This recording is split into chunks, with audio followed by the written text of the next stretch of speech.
Buletin Didik 24 Februari bersama saya Charles Mohon, salam sejahtera. Pusat Kuarantin dan Rawatan COVID-19 Bersepadu PKRC di Taman Expo Pertanian Malaysia MIPS Serdang akan kembali beroperasi mulai esok. Menteri Kesihatan Khairi Jamaluddin berkata sebagai permulaan PKRC itu akan menempatkan 100 katil dan ia akan ditambah mengikut keperluan sehingga 850 katil.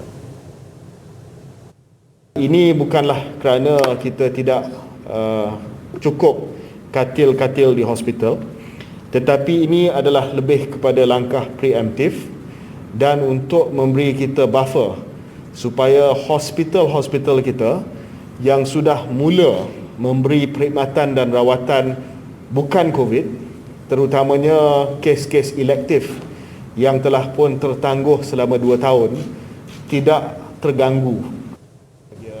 Beliau berkata demikian pada sidang media harian KKM di Putrajaya siang tadi. Tambahnya, pengoperasian semula PKRC itu juga bertujuan merawat pesakit COVID-19 berisiko rendah dan merupakan antara strategi yang diambil oleh KKM ketika penularan gelombang Omicron. Sementara itu, KKM turut memutuskan individu yang menjadi kontak rapat tetapi menerima dos penggalak serta tidak bergejala tidak lagi perlu menjalani kuarantin berkuat kuasa 1 Mac ini. Tegas Khairi, bagaimanapun individu berkenaan perlu menjalani ujian kendiri RTK pada hari pertama dan ketiga pada tarikh akhir mereka terdedah dengan kes positif berkenaan. Sekiranya positif, mestilah lapor keputusan itu ke MySejahtera dan menjalani tempoh isolasi sekiranya positif. Tapi sekiranya mereka negatif pada hari pertama dan hari ketiga, mereka boleh terus dengan urusan seperti biasa. Dalam pada itu, bagi individu yang lengkap dos vaksin dan belum menerima dos penggalak, mereka masih perlu menjalani kuarantin selama 5 hari.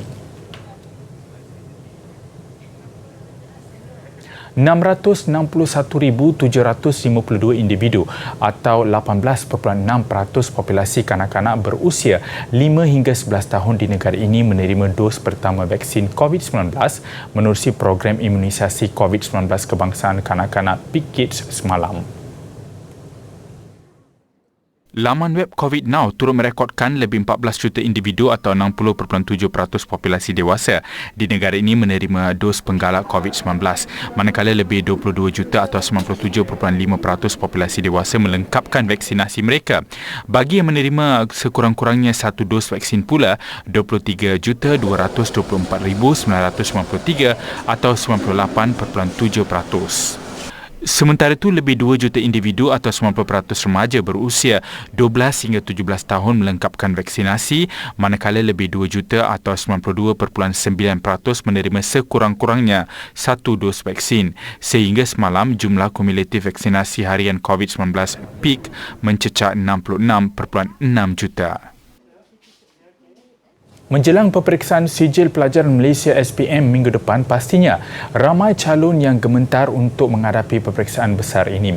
Bukan saja dari aspek fizikal, persediaan dari segi mental, emosi, pemakanan juga perlu diberi penekanan dalam memastikan calon dapat menghadapinya dengan baik. Peperiksaan SPM pastinya sesuatu yang menggerunkan bagi kebanyakan calon kerana keputusannya bakal menjadi tanda ukur tahap prestasi pembelajaran yang telah ditempuh selama di alam persekolahan. Hal ini tentunya memberi tekanan kepada calon-calon untuk mendapatkan keputusan terbaik. Ditambah pula dengan kurangnya waktu untuk pembelajaran secara bersemuka di sekolah membuatkan rata-rata calon merasa tidak bersedia untuk menduduki SPM. Untuk menghadapi peperiksaan dengan penuh yakin dan bersedia, amat penting untuk kita pastikan ketenangan dan kesejahteraan mental serta emosi. Calon-calon perlu mengelakkan diri daripada dibebani dengan masalah keluarga, persengketaan dan persaingan bersama rakan-rakan. Apabila dia mempunyai satu suasana yang tenteram, yang rileks, yang terbuka dan teruja, maka kebijaksanaan akan datang. Dan apabila kebijaksanaan yang datang, maka otak ini akan dapat mengurus, mengolahkan kemahiran berfikir aras tinggi. Kerana fikiran aras tinggi akan dapat memberi jawapan yang terbaik dan juga jawapan yang banyak dan betul. Masih belum terlambat. Calon-calon SPM masih boleh lakukan ulang kaji pada saat-saat akhir atau last minute study secara berkumpulan. Walaupun kaedah ini tidak digalakkan untuk dipraktikkan kerana selalunya memberi tekanan kepada pelajar, namun jika dilihat dari satu sudut lain, taktik ini dapat membantu satu sama lain melakukan perbincangan terhadap sesuatu topik yang masih kurang difahami. Bagi calon yang lebih mahir dalam sesuatu topik, ia boleh dijadikan sebagai latihan pengukuhan. Sebaliknya, teknik ini secara tidak langsung menjadi satu sistem sokongan moral kepada calon-calon yang masih kurang bersedia dengan topik-topik tertentu. Bagaimanapun, lakukan proses ulang kaji dengan menggunakan nota-nota ringkas dan padat, bukannya menggunakan buku teks. Di samping persiapan akademik, penjagaan kesihatan dan amalan pemakanan yang baik juga amat penting sebagai persediaan menghadapi SPM. Kalau boleh, amalkanlah makanan yang biasa kita makan, asalkan makanannya seimbang, ya, dan banyakkan minum air. Namun begitu, elakkan makanan rapuh, ya, makanan serta minuman ringan dan makanan dengan kandungan gula yang tinggi. Seperti badan, otak juga gagal berfungsi dengan baik sekiranya kepenatan. Justru pastikan juga anda mendapat rehat yang secukupnya. Ingat, minda yang cerdas datang dari tubuh yang sihat. Apabila kita dapat rehat yang secukupnya sebelum kita menghadapi peperiksaan, maka insya-Allah kita akan dapat memberi konsentrasi yang lebih. Memori kita juga akan lebih tajam. Kalau kita tidak cukup rehat, kita tidak cukup tidur dan sebagainya, dia juga sedikit sebanyak akan mengganggu ingatan kita apabila kita ingin menjawab peperiksaan itu nanti, insya-Allah. Dan akhir sekali, seperti yang saya katakan tadi, jangan lupa kita doa, jangan lupa kita minta restu daripada ibu bapa kita, jangan lupa kita minta restu daripada guru-guru kita. Selain itu, satu aspek yang sering dipandang remeh dalam persediaan SPM adalah kelengkapan alat tulis. Ketiadaan maupun tertinggal kalkulator, kad pengenalan, slip peperiksaan ataupun pen yang kehabisan dawat pastinya memberi situasi cemas kepada calon-calon. Justru, calon-calon perlu memastikan alat tulis dan kelengkapan lain disediakan secukupnya sebelum memasuki dewan peperiksaan. Semoga tips yang dikongsikan dapat memberi manfaat kepada adik-adik semua.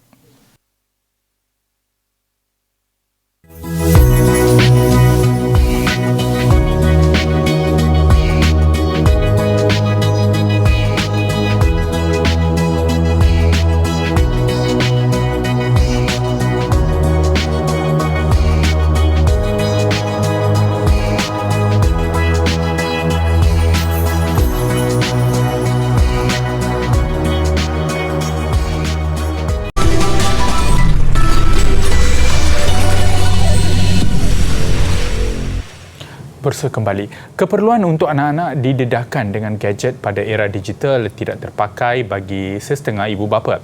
Biarpun ramai yang memilih gadget sebagai gula-gula untuk anak mereka, tetapi tidak bagi keluarga ini. Meskipun penggunaan teknologi itu menawarkan dunia internet interaktif, mereka lebih kepada pendekatan penerokaan dunia luar dan sekeliling di alam nyata. Bagi usahawan Umira Tahib, 31 tahun dan suaminya, Syakib Samsudin, 40 tahun, ramai dalam kalangan ibu bapa menggunakan telefon pintar atau gadget untuk mengelakkan anak-anak bosan. Tanpa disedari, ia boleh menyumbang kepada ketagihan internet di awal usia. Mempunyai 5 cahaya mata, anak-anak mereka hanya didedahkan selama 3 jam seminggu untuk menggunakan telefon pintar, itu pun hanya untuk e-learning. Saya dah berjanji daripada anak pertama sampai anak kelima untuk tidak memberi gadget sebagai babysitter. Sebab gadget bukan pengasuh untuk anak-anak. Okey, mereka perlukan sentuhan fizikal, mereka perlukan orang kata interaksi yang betul.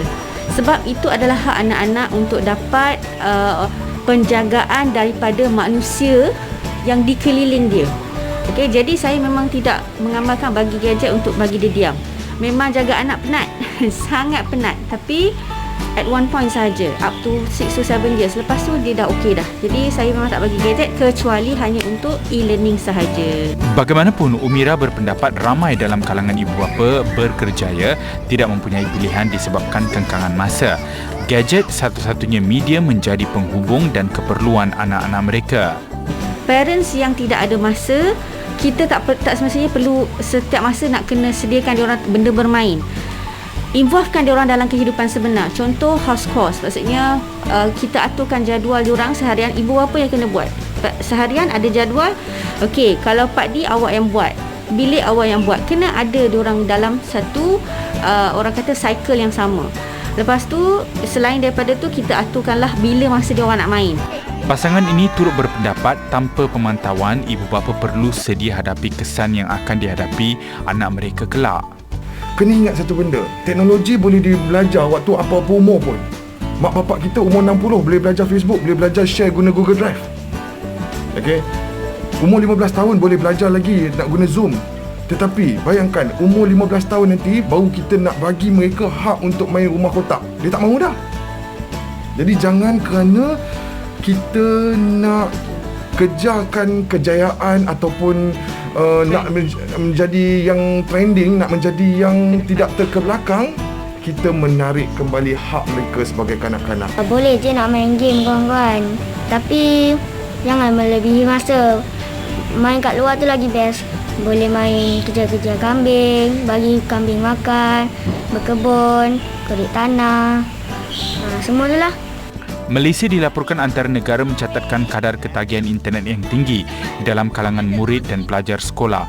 Penemuan memeranjatkan ini diperolehi hasil dapatan kajian tanda aras tahap kesedaran keselamatan cyber dalam kalangan murid sekolah dan ibu bapa 2021-2022. Raja Puan Muda Perlis Tuanku Lailatul Syarin Akasha Khalil bertitah peranan wanita dalam pendidikan tidak boleh dipandang enteng. Ia adalah kerana menurut Islam, wanita ialah sekolah pertama kepada anaknya. Baginda bertitah justru sesebuah negara yang ingin maju dalam pelbagai aspek perlu memperkasakan pendidikan terhadap wanita. Titah baginda, wanita berpendidikan dilihat sebagai satu bahagian yang dapat menyempurnakan usaha terhadap pembangunan negara. Dengan mengambil kira perubahan persekitaran dunia serta keperluan negara untuk turut sama bersaing dalam arus globalisasi ini, pelbagai usaha perlu dilakukan bagi melengkapkan wanita dengan pendidikan sekaligus menerapkan kemahiran serta pengetahuan tinggi supaya wanita Malaysia dapat memenuhi tanggungjawab terhadap keluarga maupun kerjaya. Titah baginda menerusi satu kenyataan yang dikeluarkan oleh Yayasan Tuanku Fauzia YTF siang tadi. Tuanku Lailatul Syarin Akasha yang juga pengerusi YTF bertitah demikian ketika berkenan merasmikan penutupan webinar Women in Search of Excellence WISE siri ke-6 anjuran Institut Pendidikan Guru Kampus Perlis IPG-KP. Baginda bertitah pemikiran yang bercorak kejantinaan atau seksisme dan stereotip terhadap kebolehan wanita dalam hak pendidikan harus dikikis. Wanita memiliki hak dalam pendidikan dan peluang itu wajib diberikan kepada semua rakyat, baik lelaki maupun wanita.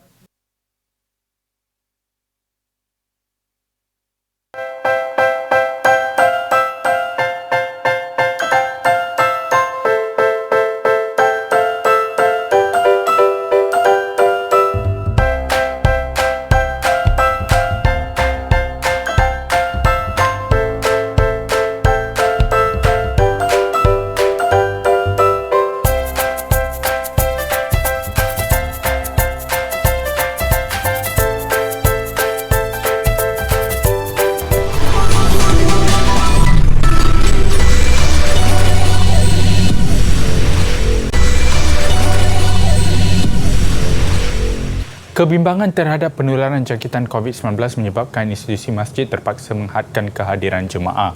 Namun selepas negara memasuki fasa pemulihan, pelbagai usaha dilakukan pihak pengurusan masjid untuk menarik jemaah terutamanya golongan muda mendekati semula rumah ibadat itu. Misalnya, inisiatif yang dilaksanakan Masjid Nur As-Saadah di Pengkalan Batu Melaka yang mengadakan kempen subuh dan isyak istiqamah 40 hari harus dipuji. Bagi memastikan masjid berkenaan kembali dipenuhi mengikut SOP, pihak pengurusannya mengambil inisiatif menghadiahkan 3 buah motosikal dan 40 basikal. Insentif disediakan untuk golongan belia, remaja dan kanak-kanak yang hadir berjemaah solat subuh dan isyak selama 40 hari berturut-turut. Biarlah ramai anak-anak muda di masjid ni. Biarlah masjid ni menjadi masjid mesra remaja, mesra kanak-kanak, supaya inilah dia pelapis yang akan datang untuk menggantikan kepimpinan pengacara dan sebagainya. Alhamdulillah, masjid kita kalau dulu 1 sab, 2 sab, hari ni dah menjangkau sampai 5 sab. Jadi kita melihat, wah, hari Jumaat begitu ramai jemaah, dan kita ke arah supaya solat pada subuh ni, Imam apa-apa waktu sekalipun sama seperti sembahyang Jumaat. Nampaknya alhamdulillah lah, seolah-olahnya kalau sekarang ni dah jalan beberapa hari ni, dia orang jadi seronok. Memang mula-mulanya mula je lah kata untuk datang untuk dapatkan basikal, tapi lama kelamaan niat tu dah tak ingat basikal lah, dah seronok je kan. Sementara itu, beberapa kanak-kanak yang hadir masjid itu mengakui pada awalnya niat untuk memiliki basikal, namun kini sudah menjadi rutinnya ke masjid setiap kali tiba waktu solat. Saya dapat membawa budak-budak mereka lain semua belakang ni. Semua saya dapat membimbing daripada sejak umur dia belela dalam kanak-kanak lagi. Saya membimbing mereka ke masjid, dan saya selaku wakil, saya kena tunjuk contoh yang baik kepada mereka. Boleh solat kerana awal lah, solat kerana awal dengan dapat jumpa kawan-kawan, sebenarnya sama-sama. Basikal, masjid bagi basikal, suka? Alhamdulillah, kerana sebab basikal tu dapat betul-betul lah, macam dapat ke tangan kita. Bermula dengan pembabitan sejak di awal sekolah rendah, minat yang mendalam mendorong 4 sahabat ini untuk menceburi sukan angkat berat secara serius yang akhirnya kini membawa mereka hingga ke tahap atlet bagi mewakili negeri Perlis. Sasaran mereka seterusnya agar dapat bersama dalam barisan atlet kebangsaan. 4 sahabat ini berusia antara 4 hingga 15 tahun. Mereka menjalani latihan di Gimnasium Angkat Berat di Majlis Sukan Negara di Kangar di bawah jurulatih Muhammad Faiz Musa yang juga bekas atlet negara.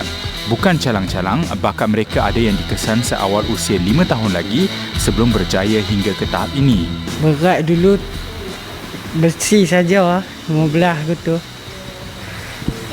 Lepas tu start saya main kelama kedok naik kaitan. Kadang-kadang kalau hari yang letih tu tak dapat abang rekod. Kalau ada hari yang tenaga lebih, maybe boleh buat rekod. Rekod catatan Iril ketika ini bagi acara snatch adalah 65 kg, manakala clean and jerk adalah 85 kg. Bertubuh kecil molek dan ayuh bertudung, bakat 3 pelajar perempuan ini tidak dapat disangka lagi. Dengan teknik yang tepat, mereka berupaya membuat angkatan dengan mudah dan mengelak daripada tercedera. Teknik itu penting. Belajar teknik. Ya, dia. Teknik clean jerk. Ya, teknik dalam clean jerk tu ada banyak program. Dengan snatch juga. Akur pada pesanan jurulatih untuk menjaga pemakanan seimbang, selain mendapatkan rehat yang cukup, sokongan dari ibu bapa juga memainkan peranan sekaligus meningkatkan keyakinan pada diri masing-masing. Ketiga-tiga pelajar perempuan ini berupaya membuat angkatan seberat 35 hingga 40 kg bagi acara snatch dan sekitar 40 hingga 48 kg bagi clean and jerk. Ketika ini, Perlis mempunyai seramai 22 atlet termasuk yang mewakili negeri dan atlet pelapis dalam sukan angkat berat. Tumpuan diberikan pada kedua-dua kategori dalam usaha melahirkan jago masa hadapan yang mampu menyerlah di peringkat antarabangsa. Di awal latihan, tempoh masa antara 3 ke 6 bulan diperuntukkan bagi mempelajari teknik yang tepat sewaktu membuat angkatan. Mungkin mesej tak sampai, maksudnya merasakan berat. lepas tu cedera kan. Padahal tanggapan tu salah, kerana sukan angkat berat ni di antara kalau ikut sport science, dia punya fleksibel nombor 2 daripada gimnastik, kelembutan dan dari segi kecederaan. Sukan angkat berat ni kalau ikut peratusan tu boleh dalam tak macam 5%. Maksudnya berbanding dengan sukan bola sepak, risiko kecederaan. Kerana sukan ni tak cedera, kerana atlet datang dia mengangkat kemampuan, contoh 5 kilo. Untuk dia nak mengangkat 10 kilo tu kan makan masa 10 kilo, selepas 10 kilo, 15 kilo, 20 kilo sampai ke beratus kilo. Ketika ini latihan angkat berat dilakukan di 2 tempat, iaitu di gimnasium dalam Majlis Sukan Negeri dan di Sekolah Menengah Kebangsaan Said Sirajuddin.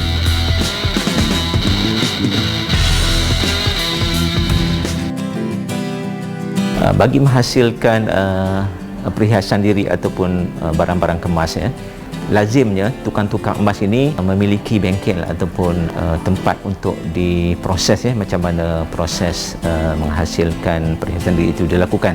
Peringkat awalnya plate dipotong, kemudian ditimbang gram ataupun mayam emas yang perlu untuk dileburkan.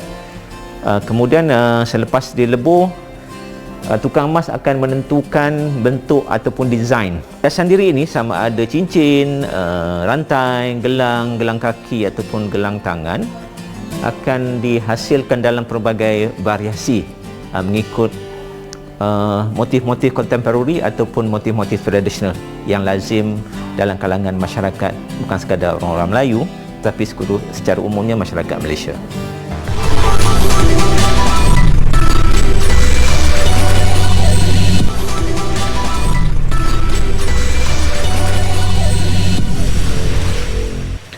Sukan, pasukan Toda mengesahkan tempat ke Sukan C Hanoi selepas bergelar juara pada saingan pemilihan acara e-sports permainan Mobile Legends Bang Bang MLBB. Perlawanan Grand Final menentang pasukan RSC Malaysia, Toda diberi saingan sengit sebelum berjaya mencatat kemenangan menerusi keputusan 3-1. Dengan aksi kelayakan bermula sejak Isnin lalu menerusi kesinambungan saingan Liga Profesional Malaysia MPL musim 9 yang membuka tirai minggu lalu, kesemua 10 pasukan terbaik Malaysia bersaing dalam peringkat kalah mati dengan tiket ke Sukan C Hanoi menjadi taruhan. Dan perlawanan Grand Final semalam mempertemukan 2 pasukan terbaik, Toda menentang RSC Malaysia menerusi format Best of 5. Toda yang turut disertai Muhammad Daniel Fuad atau lebih dikenali dengan samaran Ciku Guys jelas berada dalam kelas tersendiri. Sengit pada perlawanan pertama sebelum kemenangan memihak Toda, cubaan RSC untuk membalas pada game kedua juga tidak menjadi selepas Toda ceria mendalui 2-0. Game ketiga, kebangkitan yang dilakukan RSC menjadi memaksa Toda bertahan sepanjang permainan sebelum mengesahkan kedudukan 2-1. Namun Toda tidak lagi memberi ruang pada pusingan keempat. Hanya 10 minit diperlukan untuk mereka memusnahkan Crystal lawan sekaligus mengesahkan status sebagai wakil Malaysia yang akan beraksi di Sukan C Hanoi nanti.